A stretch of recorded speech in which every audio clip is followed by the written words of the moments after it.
Hello, my name is Melissa Salcedo. I am an entrepreneur, and this is my business concept for Havana Escape. I would like to discuss the trademark of Havana Escape. First, I'd like to tell you a little bit about me. I am Melissa Salcedo, and I am a professional singer performing in the local scenes of Miami, New York, Orlando, and Toronto, with a growing network of musicians to my roster.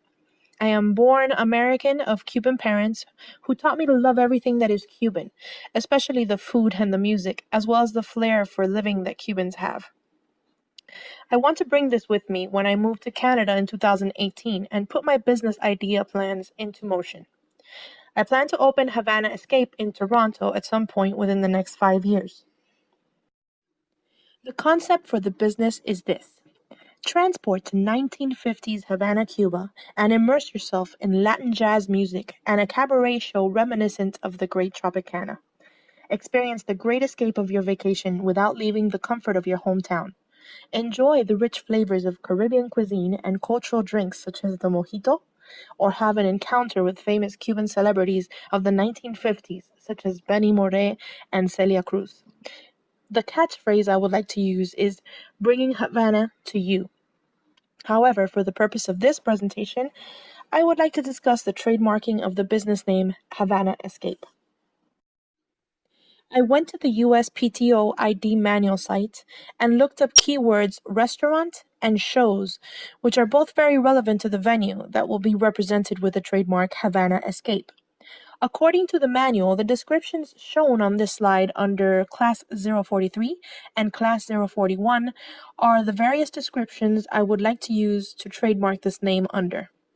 There are potentially others that I would consider with respect to television and web broadcastings of shows from or at the venue, but this is not something that is as relevant and immediate in use as these shown here.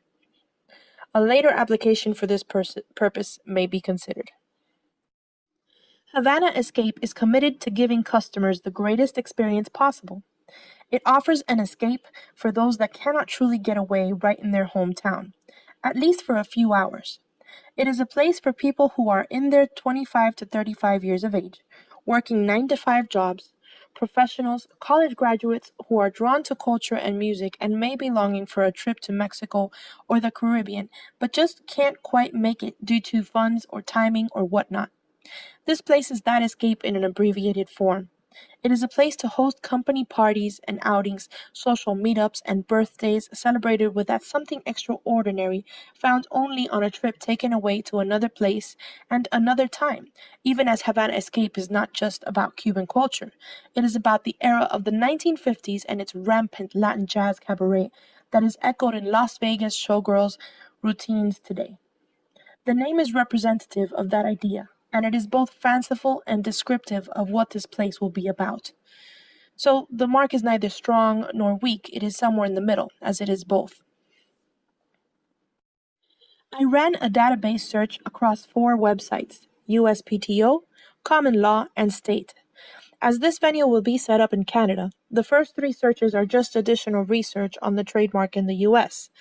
The last search was done using Canada's website for CIPO. I first searched the USPTO TESS or TESS site and found no records on all searches using exact terms for Havana Cafe and any similar spellings or likenesses. Each result yielded no records, as you can see here on the slide of one of the screenshots, which is a good thing as this means that there is less likelihood of the name being used. For my US state search, I used 2 states which would be backup considerations for locations I may open the venue at other than Toronto, Canada. First, where I currently reside with family in Massachusetts, and second, where I am originally from and where the rest of my family lives in Miami, Florida.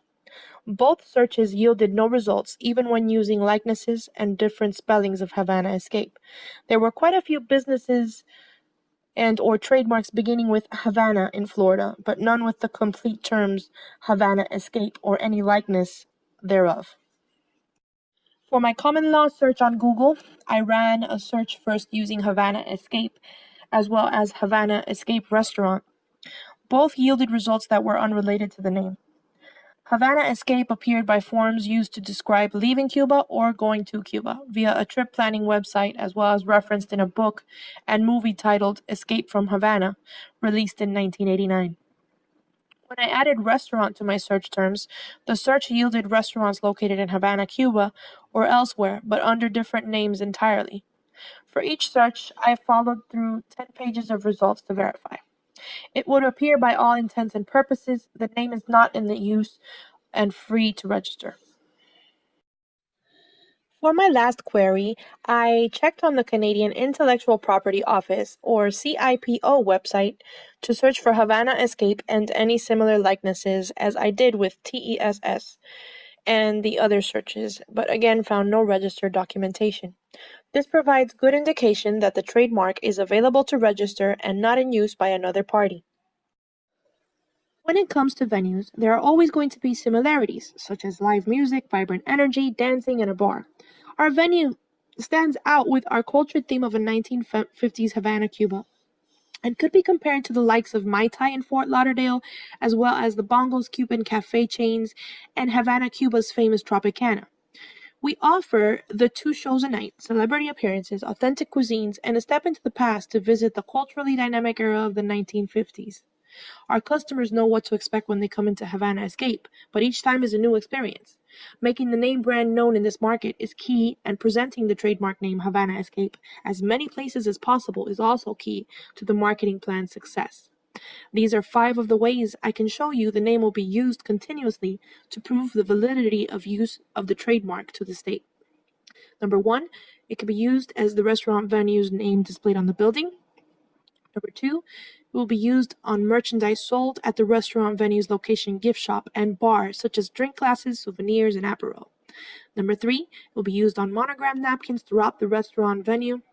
Number 4, it will be used to reference all shows performed at the restaurant venue on a regular weekly basis.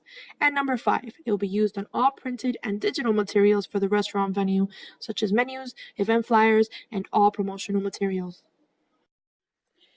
Not all companies hold the same brand level of service as Havana Escape will want to hold. 2 uses and/or depictions to avoid are: number 1, reverse wording of the name. This could create unnecessary confusion if used, for example, as advertising, etc. Number 2, sharing marketing with another company or venue. It is best that all use of the trademark be controlled by my company and that includes any marketing or promotional material put out. Putting another company brand on my company's promotional material is risky, as I cannot be responsible for the other company's product or services. Let's take a look at related terms for trademark layers of protection. TM is used usually in unregistered trademarks, but is not necessarily protected by law. SM is a service mark used on services, no guarantee of protection under trademark laws. The R symbol identifies a trademark or service mark as legally registered. The mark need only appear under first prominent mention of the name in any documentation. In continuing with my review of related terms for trademark layers of protection, using the TM or SM with a trademark helps others know that it is a trademark. This also shows that it is a trademark that is pending registration. It helps keep others from using similar trademarks. Using the R symbol allows others to know that the trademark is legally registered and enforceable by law should anyone copy it. So, in conclusion, recommended for Havana Escape, the TM, as we wait to register the trademark, would be the symbol that I would prefer to use.